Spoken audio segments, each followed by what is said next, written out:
Hello, everyone, and welcome to another episode of Tax Sales Starters. I'm Carlton Hoskins, and today I have with me Brian Sidesticker. As always, he brings the most insight into tax deed and tax lien investing. Some of you out there may have some experience. You may already know a little bit about tax lien investing, or you may know a whole bunch about tax deed investing. What we want to do is talk about some of the scenarios that you might find yourself in when you're doing tax liens and tax deeds. And we want to answer some of those questions. And Brian's team has been fielding these questions for months. So we want to bring these questions to you all. There was a lien on a garage. So the house was there.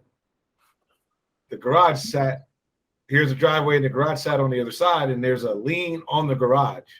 Split parcel, right? Yeah, I guess every instance or case probably has a different reason or story behind how it got to that point. But I always tell people if it sounds like it's bogus or crazy and never happens in real estate, in the tax sale space probably does, right? Or at least more often than traditional real estate. But I think what you're pointing to is people have bought liens on a structure, right? And it turns out that structure is just the garage, not the whole house. Not that the garage is separate from the property. You know, it still might be attached, but the dividing line of the parcel goes right down the middle between the wall that's between the garage and the house. And that happens in some states more often than others. I guess the state I'm aware of that it happens more often than not is Illinois.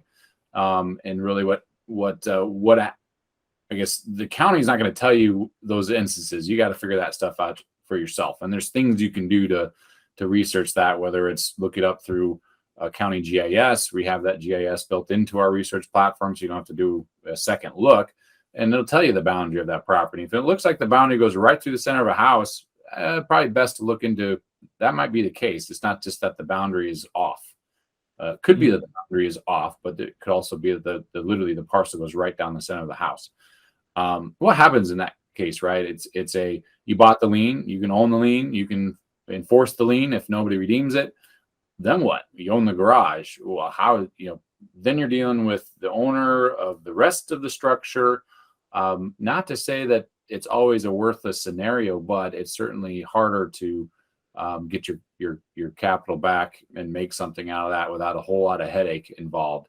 And that's just another example of simple things that are easy to avoid, that unless you, again, do your due diligence appropriately, you'll end up in those sticky situations. I've heard of investors that bought a lien on a parcel that ends up being just the driveway of a development, right, or a cul-de-sac, and theorizing what they're going to do, if they own that. And I would say there's things maybe you can do, but is that actually recommended, and does that actually move this industry forward and make you look like a positive influence on the community? I think the answer to that is probably no in every instance. And so if you can avoid those circumstances, why not avoid them? Right.